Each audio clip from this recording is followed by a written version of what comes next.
Hey guys, welcome back to my channel. ఈరోజు మన ఛానల్లో కేరళ స్టైల్ ఉడిపి రసం.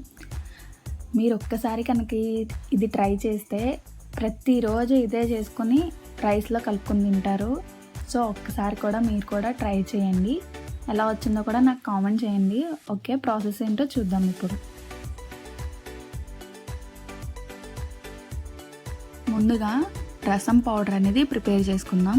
ఇక్కడ నేను ఒక బాండీలో కొద్దిగా నూనె వేసుకుని కొద్దిగా ధనియాలు, మెంతులు, అలానే జీలకర్ర వేసి ఫ్రై అయిన తర్వాత ఎండుమిరపకాయలు కూడా యాడ్ చేసి అది కూడా కొంచెం రెడ్ కలర్లో చేంజ్ అయిన తర్వాత కొద్దిగా ఇంగువ అనేది తీసుకున్నాను. ఇక్కడ మీరు ఏ ఇంగువ అయినా తీసుకోవచ్చు.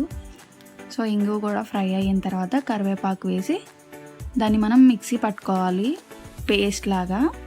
సో ఇక్కడ వేరొక బాండీలో కొద్దిగా నూనె తీసుకుని ఆవాలు, జీలకర్ర, అలానే పచ్చిమిరపకాయలు కూడా వేసి కాసేపు వేగనివ్వాలి. తర్వాత కరివేపాకు కూడా తీసుకుని ఫ్రై చేయాలి. ఇలా ఫ్రై చేసిన దాంట్లో కొద్దిగా ఇంగువ కూడా యాడ్ చేసుకుని కాసేపు పాటు ఫ్రై అయిన తర్వాత టమాటాలు కూడా వేసుకుని బాగా కలిపేసి మూత పెట్టి బాగా మెత్తగా మగ్గనివ్వాలన్నమాట టమాటాలు. అప్పుడే మనకి టేస్ట్ అనేది బాగుంటుంది, లేదంటే పచ్చి వాసన వస్తుంది. సో ఇలా మెత్తగా కుక్ అయిన తర్వాత అందులోనే కొంచెం రాళ్ళ ఉప్పు, అలానే పసుపు. మనకి రాళ్ళ ఉప్పు వేయడం వల్ల ఇంకా టేస్ట్ అనేది బాగా వస్తుంది. కొద్దిగా చింతపండు రసం కూడా తీసుకుంటున్నాను.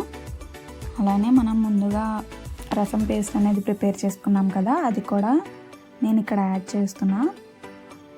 సో మొత్తం పేస్ట్ అనేది యాడ్ చేసిన తర్వాత నేను ఇక్కడ 2 కప్స్ వాటర్ తీసుకుంటున్నా. 2 కప్స్ వాటర్కి 1 కప్ పప్పు అనేది నేను తీసుకుంటున్నా. బాగా మెత్తగా ఉడకాలన్నమాట పప్పు, అప్పుడే రసం అనేది టేస్ట్ బాగుంటుంది. సో ఇలా మొత్తం వేసిన తర్వాత ఒక 5 మినిట్స్కి ఇలా కుక్ అవుతుంది.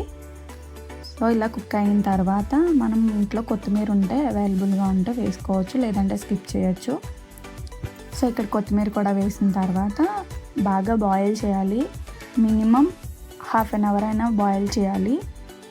అప్పుడు మనకి టేస్ట్ అనేది చాలా బాగుంటుంది. సో మీరు కూడా ఒకసారి ఇంట్లో ట్రై చేయండి, డెఫినెట్గా అందరికీ నచ్చుతుంది.